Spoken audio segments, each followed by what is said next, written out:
Welcome back, student, in the e-learning platform of GS College of Commerce Varda. I am Assistant Professor Amol Patil. Welcome you all. So student, आज हम investment new topic शुरू कर रहे हैं BCom section के लिए investment account. तो investment account में क्या क्या चीजें होती है, सभी का सभी बेसिक पार्ट आज के ये वीडियो लेक्चर में हम देखने वाले हैं। तो ये हमारा लास्ट यूनिट है और इसके साथ हमारा अगर ये यूनिट खत्म हो जाता तो हमारा सिलेबस भी खत्म हो जाएगा। तो ये यूनिट से आपके ज्यादा से ज्यादा एमसीक्यूज बनेंगे, क्योंकि यहाँ पर बेसिक पार्ट में आपको समझा रहा हूँ। तो पूरा का पूरा बेसिक पार्ट एंड तक देखिए ताकि आपको अच्छे से क्लियर हो जाएंगे।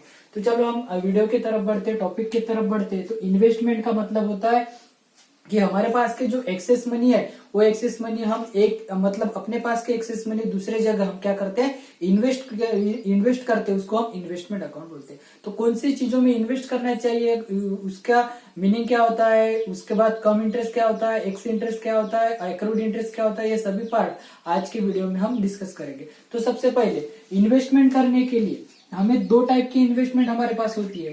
तो यहाँ पे इन्वेस्टमेंट के 2 पार्ट गिरेंगे। इन्वेस्टमेंट कितने पार्ट में जाएगी, 2 पार्ट में। पहला जो पार्ट रहेगा उसको हम नाम देते करंट इन्वेस्टमेंट।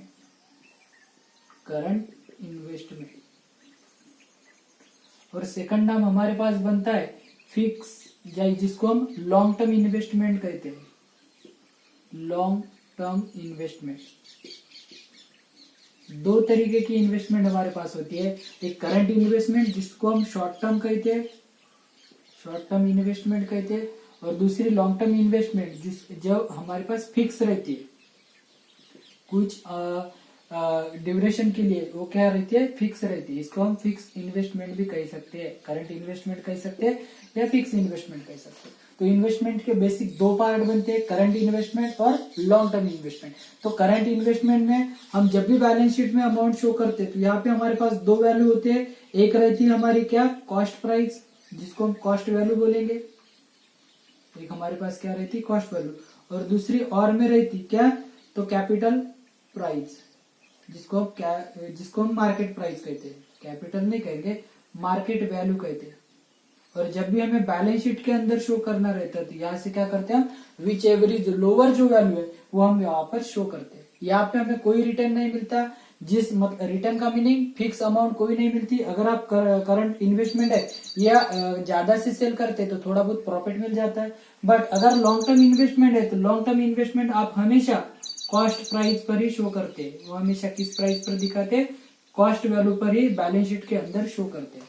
तो आज हम इन्वेस्टमेंट यही पढ़ने वाले हैं, जिसका सेकंड पार्ट हम देखेंगे, जिसको हम कहेंगे लॉन्ग टर्म इन्वेस्टमेंट। तो लॉन्ग टर्म इन्वेस्टमेंट होती क्या है, उसका टाइप, उसका रिटर्न कैसे हमें मिलता है, उसमें कौन कौन से टाइप होते हैं, ये सभी चीजें हम डिस्कस करने वाले हैं। तो आपको क्लियर हो चुका होगा कि इन्वेस्टमेंट के कितने पार्ट होते हैं, 2 पार्ट होते हैं। एक हमारा करंट इन्वेस्टमेंट और दूसरा हमारा लॉन्ग टर्म इन्वेस्टमेंट। और हम इन्वेस्टमेंट अकाउंट में किसकी स्टडी कर रहे हैं, लॉन्ग टर्म इन्वेस्टमेंट की स्टडी कर रहे हैं, जिसको हम फिक्स इन्वेस्टमेंट भी कहते हैं।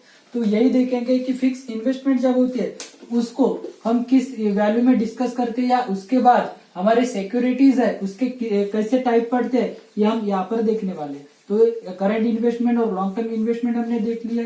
यहाँ पर हम देखेंगे कि जो हमारे इन्वेस्टमेंट है उसकी अकाउंटिंग कैसी होती है। Accounting for investment, accounting for investment यहाँ पर हम देखने वाले हैं। Accounting for investment. अभी अकाउंटिंग फॉर इन्वेस्टमेंट का मीनिंग क्या होता है कि फिक्स जो इनकम है वो रिटर्न के बेस पर भी हमें 2 तरीके की इन्वेस्टमेंट मिलती है। तो यहाँ पर भी हमें 2 टाइप की इन्वेस्टमेंट मिलेंगी। एक रहेंगी फिक्स रिटर्न वाली इन्वेस्टमेंट, जिसको हम फिक्स इनकम सिक्योरिटी कहेंगे। Fix income security.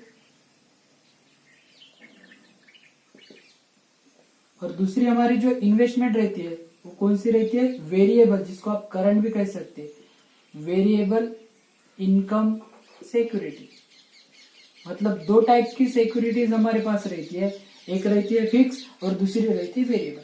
अभी फिक्स का मीनिंग क्या होता है, जिस इन्वेस्टमेंट पर इनकम हमें रेगुलरली फिक्स अमाउंट पर मिलता है या फिक्स मिलता है उसको हम फिक्स इन्वेस्टमेंट कहते हैं। जिसमें यहाँ पर टाइप देखे जाएंगे तो कौन से रहेंगे, बॉन्ड, डिवेंचर, ये क्या बन जाते हैं हमारे लिए, फिक्स इन्वेस्टमेंट। और वेरिएबल में क्या रहेंगे, इक्विटी शेयर्स। Equity shares. जब भी आप फिक्स में मतलब बॉन्ड और डिबेंचर में अगर आप इन्वेस्टमेंट करते हैं तो यहाँ पे मिलने वाला रिटर्न हमेशा क्या रहता है, फिक्स रहता है। यहाँ का इनकम क्या रहता है, फिक्स। जैसे कि 12%, 13%, 10%, 8%, 15%, ऐसा रेट इन्वेस्टमेंट के साथ हमेशा क्या रहता है, जुड़ा रहता है। तो उसको हम कहते हैं फिक्स इनकम सिक्योरिटीज। ठीक है। दूसरा रहता है हमारे पास वेरिएबल इनकम सिक्योरिटी। इसका मीनिंग क्या होता है, जब भी हमें प्रॉफिट होता है तो ज्यादा रिटर्न मिलेगा, अगर हमें प्रॉफिट कम होता है तो कम रिटर्न मिलेगा। मतलब ये जो फ्लक्चुएट होते रहता है, फ्लक्चुएट का मीनिंग कम ज्यादा होते रहता है। किस मतलब हमारे प्रॉफिट के बेस पे। यहाँ पर फिक्स है, प्रॉफिट हो ना हो आपको यहाँ पर रिटर्न फिक्स मिलता है, यहाँ पर वेरिएबल तरीके से मिलता है। तो यही हम आज देखने वाले हैं। यहाँ पर हम पूरी की पूरी चीज पढ़ने वाले हैं फिक्स इनकम सिक्योरिटी के बारे में, कि उसके कम इंटरेस्ट कैसा होता है, एक्स इंटरेस्ट कैसा होता है, उसको कैसे हम शो करते हैं, यहाँ पर हम देखने वाले हैं। तो चलो हम मान लेते हैं कि एक एग्जांपल लेते हैं। एक एक्स पर्सन है, एक्स पर्सन ने क्या कर दिया, 1/4/2019 को इन्वेस्टमेंट कर दिया बॉन्ड में, और बॉन्ड का रेट था 12%। बॉन्ड बोल सकते हैं, डिबेंचर भी बोल सकते हैं। उसका जो रेट था कितना था, 12% पे, और उसकी फेस वैल्यू थी कितनी, 100 रुपीज। अभी फेस वैल्यू क्या होती है आपको पता ही है। फेस वैल्यू का मीनिंग होता है जो वैल्यू आपके सर्टिफिकेट पर दी हुई रहती है, या जो वैल्यू आपकी सर्टिफिकेट पे रहती है, उस वैल्यू को हम क्या कहते हैं, फिक्स वैल्यू।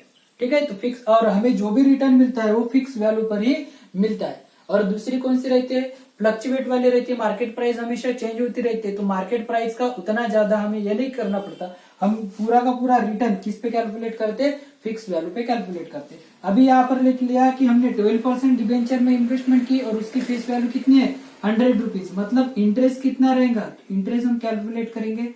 इंटरेस्ट का फॉर्मूला यहाँ पर हमारे पास रहेगा face value into rate into period. तीन चीजें हमारे पास रहेंगी। ठीक है। पहले फेस वैल्यू, उसके बाद रेट, और उसके बाद पीरियड। जैसे कि यहाँ पे मंथली इंटरेस्ट निकालना है तो मंथली में निकालेंगे। टोटल कितनी वैल्यू है, 100 इंटू कितने परसेंट है, 12%। अगर 12% निकालते तो कितना मिल जाएगा, 12। ये हो गया टोटल कितने मंथ का, 12 मंथ का। तो हमें 1 मंथ का चाहिए तो कितना करेंगे, 12, तो कितना मिल जाएगा, 1। मतलब रिटर्न कितना मिलेगा, 1। और हमेशा याद रखो, जब भी आपकी फिक्स सिक्योरिटी रहती है या फिक्स इनकम सिक्योरिटीज रहती है, उस केस में जितने दिन आप होल्ड करके रखेंगे उतना इंटरेस्ट बढ़ते हुए जाता है। मतलब इन्वेस्टमेंट के साथ परछाई की तरह इंटरेस्ट मिलता है। अगर मैंने 1 महीने के लिए होल्ड की तो मुझे 1 महीने का इंटरेस्ट मिलेगा।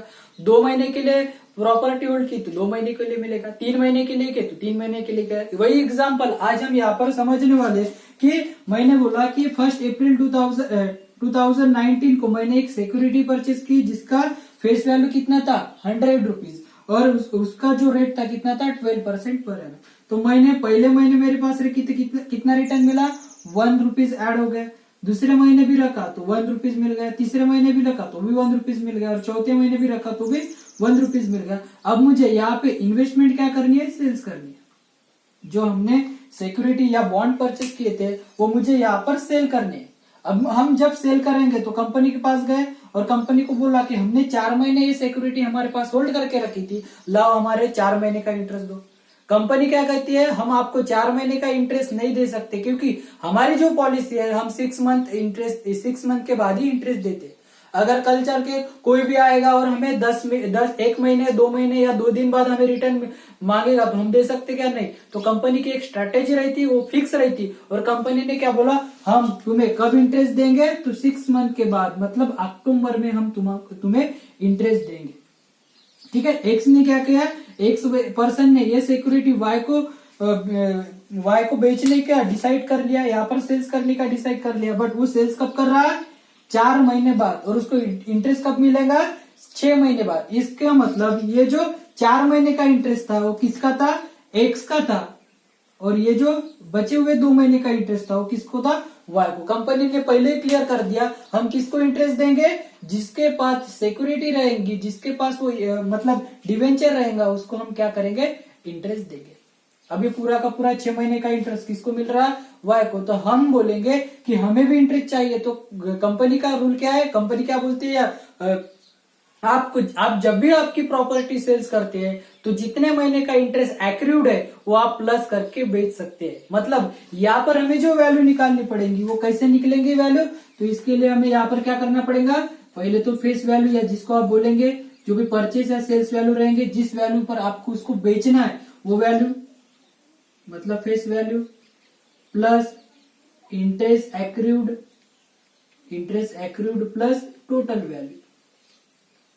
3 तरीके की वैल्यू आपको मिलेगी। पहले फेस वैल्यू आपकी कम, फेस वैल्यू नहीं, आप कम ज्यादा वैल्यू लिख सकते हैं, मतलब जो वैल्यू पर आप बेचेंगे तो वो वैल्यू, उसके बाद इंटरेस्ट एक्रूड और उसके बाद मिलेगा टोटल इंटरेस्ट। तो ये बन गई हमारे लिए, जिसको नाम देंगे हम डीलिंग प्राइस, मतलब इस प्राइस पे हमारी क्या हो गई, डील हो गई। ठीक है, तो जब भी आप इंटरेस्ट कैलकुलेट करेंगे या डीलिंग प्राइस कैलकुलेट करेंगे तो उसके साथ जो भी वैल्यू है, मतलब डिबेंचर की वैल्यू प्लस एक्रूड इंटरेस्ट मिलके टोटल इंटरेस्ट बनेंगे, तो उसको अलग अलग नाम दिए जाएंगे। तो यहाँ पर बोलेंगे जो टोटल वैल्यू है उसको बोलेंगे कम इंटरेस्ट, उसको हम क्या बोलेंगे, कम इंटरेस्ट। जिसमें इंटरेस्ट इंक्लूड नहीं है उसको बोलेंगे एक्स इंटरेस्ट, उसको क्या बोलेंगे, एक्स इंटरेस्ट। ये 2 तरीके का इंटरेस्ट हमारे पास मिलेगा। तो ये देखने के लिए ये डायग्राम आपके पास है कि फिक्स इनकम सिक्योरिटीज में यहाँ पर डायग्राम से समझ लेते हैं कि कम इंटरेस्ट क्या होता है, एक्स इंटरेस्ट क्या होता है, एक्रूड इंटरेस्ट क्या होता है, इंटरेस्ट कैसे कैलकुलेट करते हैं, उसके फार्मूलेस क्या है, ये सभी चीजें आज हम इस डायग्राम के अंदर देखने वाले हैं। तो चलो यहाँ पर देखेंगे x and come interest quotation, मतलब एक्स इंटरेस्ट और कम इंटरेस्ट का कोटेशन क्या है यहाँ पर हम डिस्कस करेंगे। तो सबसे पहले कम इंटरेस्ट का मीनिंग क्या होता है, if dealing price include interest accrued up to the date of transaction that is known as cum interest. ठीक है, इसका मीनिंग क्या हुआ, कम इंटरेस्ट का मीनिंग क्या हुआ, जब भी आपकी डीलिंग प्राइस बनेगी तो डीलिंग प्राइस के अंदर एक्रूड इंटरेस्ट अगर ऐड होता है तो उस वैल्यू को हम क्या कहेंगे, तो कम इंटरेस्ट करेंगे। जैसे कि यहाँ पे हमने टोटल वैल्यू निकाली थी, ये टोटल वैल्यू हमारे लिए क्या बन गई, कम इंटरेस्ट। तो जिसमें इंटरेस्ट एक्रूड है तो क्या बन गया, कम इंटरेस्ट। दूसरा बनेगा एक्स इंटरेस्ट। तो एक्स इंटरेस्ट का मीनिंग क्या होता है, if dealing price does not include accrued interest that is known as ex interest. इसका मीनिंग जिस वैल्यू के अंदर इंटरेस्ट ऐड नहीं होगा उस वैल्यू को हम क्या कहेंगे, तो उस वैल्यू को हम कहेंगे एक्स इंटरेस्ट। मतलब 2 चीजें यहाँ पर क्लियर हो गई, एक्स इंटरेस्ट और कम इंटरेस्ट। तो ऑब्जेक्टिव में क्वेश्चन पूछ सकता है एक्स इंटरेस्ट का मीनिंग क्या है, तो जिस डीलिंग प्राइस पे इंटरेस्ट क्या है, इंक्लूड है, तो उस वैल्यू को हम क्या कहेंगे, कम इंटरेस्ट। और एक्स इंटरेस्ट विदाउट इंटरेस्ट, मतलब जिसमें इंटरेस्ट इंक्लूड नहीं है उसको कहेंगे हम क्या, एक्स इंटरेस्ट। तो हमारे लिए 2 फार्मूले यहाँ पर बन गए। कम इंटरेस्ट का फार्मूला बनेगा क्या, x interest plus accrued interest, और एक्स इंटरेस्ट का फार्मूला हमारे पास बनेगा कम इंटरेस्ट माइनस एक्रूड इंटरेस्ट। तो इसमें हमारा कम इंटरेस्ट और एक्स इंटरेस्ट दोनों भी आ जाएगा। इसके बाद एक्रूड इंटरेस्ट का मीनिंग क्या होता है, तो यहाँ पे हमने लिख लिया कि interest accrued means interest from last interest date up to the date of transaction का मीनिंग हो जाएगा हमारा एक्रूड इंटरेस्ट। इसका मतलब जिस दिन से हमें इंटरेस्ट नहीं मिला उस दिन से लेकर जिस दिन हम ट्रांजेक्शन करेंगे तो ट्रांजेक्शन के दिन के तरफ का जितना भी इंटरेस्ट है वो सभी का सभी आपको एक्रूड इंटरेस्ट कहलाएगा। एक्रूड का मीनिंग होता है चार्ज किया पर मिला नहीं, अभी तक मिला नहीं, उसको कहेंगे हम एक्रूड इंटरेस्ट। और उसको निकालने का फॉर्मूला क्या रहेगा, हमेशा याद रखो कि जो एक्रूड इंटरेस्ट है या इंटरेस्ट कैलकुलेट करना है तो किस वैल्यू पर निकलेगा, फेस वैल्यू पर। तो उसका फॉर्मूला बन जाएगा face value into rate into period. तो ये हमारा क्या बन जाएगा, उसका कैलकुलेट मतलब एक्रूड इंटरेस्ट निकालने का फॉर्मूला। ठीक है, उसके बाद हम निकालते कि हमारे पास ये हो गया हमारा क्या, कम इंटरेस्ट और एक्स इंटरेस्ट। आपको सभी को क्लियर हो चुका होगा। उसके बाद हम चलते हैं कि कैलकुलेशन ऑफ कॉस्ट, मतलब यहाँ पर हमें कॉस्ट निकालनी पड़ती है कि किस वैल्यू में हम बेचेंगे डीलिंग प्राइस के लिए। तो यहाँ पर कैलकुलेशन ऑफ कॉस्ट का भी हमने क्या कर दिया, डायग्राम के अंदर समझा लिया कि कॉस्ट किस तरीके से बन सकती है। तो कॉस्ट बनने के लिए हमारे पास पहले तो क्या रहेगा, cost is the sum of dealing price.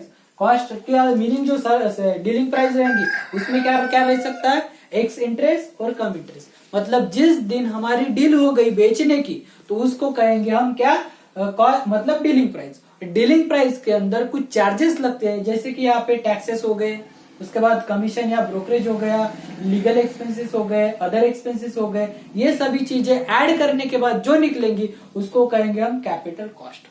तो यहाँ पे दो तरीके के हमने एक एग्जांपल लेके समझ लेते और एक नोट भी यहाँ पर लिख ली हमने कि if question is silent about quotation या कोटेशन प्राइस बीइंग एक्स और cum interest then always assume ex interest. तो हमें क्या करना है, अगर हमारे पास क्लियर नहीं है कि एक्स इंटरेस्ट है या कम इंटरेस्ट है, तो उस केस में हम, अगर क्वेश्चन साइलेंट है तो उस केस में हम क्या समझेंगे कि हमारी जो सिक्योरिटीज है वो किस पे बनी है, एक्स इंटरेस्ट पर बनी है। तो वो चीजें हमें यहाँ पर देखनी पड़ेगी। एक एग्जाम्पल के तरफ से एग्जाम्पल देख के हम समझ लेते हैं कि एक्स इंटरेस्ट का क्या और वाई इंटरेस्ट का कैसे चार्ज करते हैं, वो थोड़ा हम यहाँ पर देखेंगे। तो चलो मान लेते डीलिंग प्राइस हमारी गिवन है,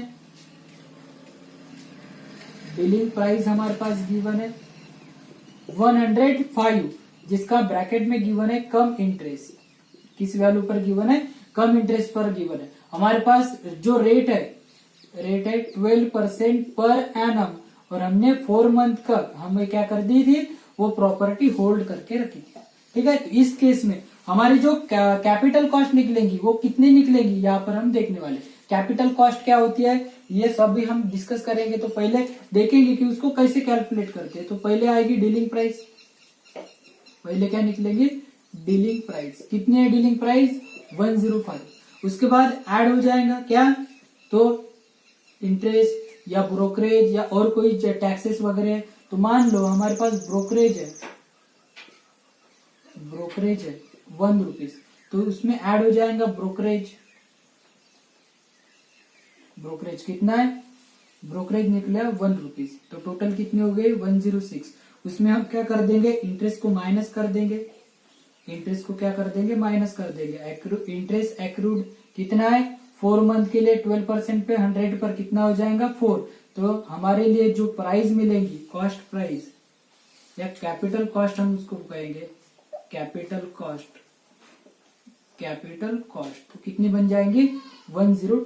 ये हो गई हमारी कैपिटल कॉस्ट। ठीक है, ब्रोकरेज जो है वो हमेशा फिक्स वैल्यू पर ही, अगर परसेंटेज में गिवन रहते तो उसको भी हमें फिक्स वैल्यू पर ही कैलकुलेट करना है। अगर हमारे पास कम इंटरेस्ट गिवन, मतलब कम इंटरेस्ट पर इनका मतलब एक्स इंटरेस्ट पे एग्जाम्पल गिवन रहता है, मान लो यहाँ पर एक्स इंटरेस्ट है, कम इंटरेस्ट नहीं गिवन है, एक्स इंटरेस्ट है 99, तो अगर आपको कैलकुलेट करना पड़ेगा तो एक्स इंटरेस्ट कितनी है हमारे पास 99, ब्रोकरेज कितना है 1, टोटल कितना हो गया 100। ये और यही हमारी क्या बन जाएंगी, क्योंकि यहाँ पर इंटरेस्ट तो ऐड नहीं होता, क्योंकि एक्स इंटरेस्ट में इंटरेस्ट ऐड नहीं होता, कम इंटरेस्ट में इंटरेस्ट ऐड होता है, इसलिए हमने एक्रूड इंटरेस्ट को यहाँ से लेस कर दिया।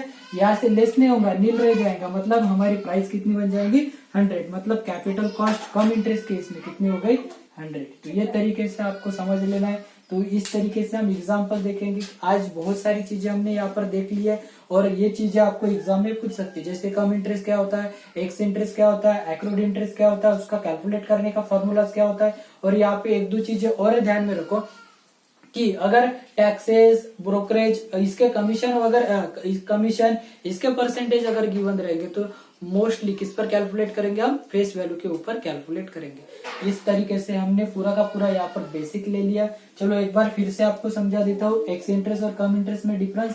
तो एक्स इंटरेस्ट का मीनिंग क्या समझाया हमने कि जिस डीलिंग प्राइस पे एक्रूड इंटरेस्ट ऐड नहीं होता, इंक्लूड नहीं होता, उसको हम कहेंगे एक्स इंटरेस्ट। और कम इंटरेस्ट का मीनिंग क्या हुआ, जिस मतलब जिस वैल्यू के अंदर हमारा इंटरेस्ट ऐड होता है, इंटरेस्ट प्लस होता है, उसको हम क्या कहेंगे, तो उसको हम कहेंगे कम इंटरेस्ट। और जब भी हमें प्राइस निकालनी पड़ेगी, कैपिटल कॉस्ट निकालनी पड़ेगी, तो कैसे निकालनी पड़ेगी, जब हमारे एग्जाम्पल अच्छे से स्टार्ट होंगे फिर भी हम वापस वहां से समझ लेंगे। पर आज बेसिक है, बेसिक में ये चीज होना जरूरी है। तो पहले डीलिंग प्राइस देखेंगे, कम इंटरेस्ट पे रहेगा तो इंटरेस्ट माइनस करेंगे, एक्स इंटरेस्ट पे रहेगा तो इंटरेस्ट माइनस करने की जरूरत नहीं। क्यों, क्योंकि उसमें इंटरेस्ट ऐड ही नहीं, तो अगर ऐड नहीं है तो माइनस करेंगे क्या, नहीं। इस केस में हमें ऐसे इसी तरीके से समझ लेना पड़ेगा। तो इसका हमारा प्रोफार्मा और बाकी की चीजें हम अगले वीडियो में देखेंगे। तब तक के लिए उसको रिवाइज अच्छे से करिए और उसके फुट नोट डाउन, मतलब फुट नोट पुट करके रखिए, ताकि आपको एमसीक्यूज में ज्यादा दिक्कत ना जाए।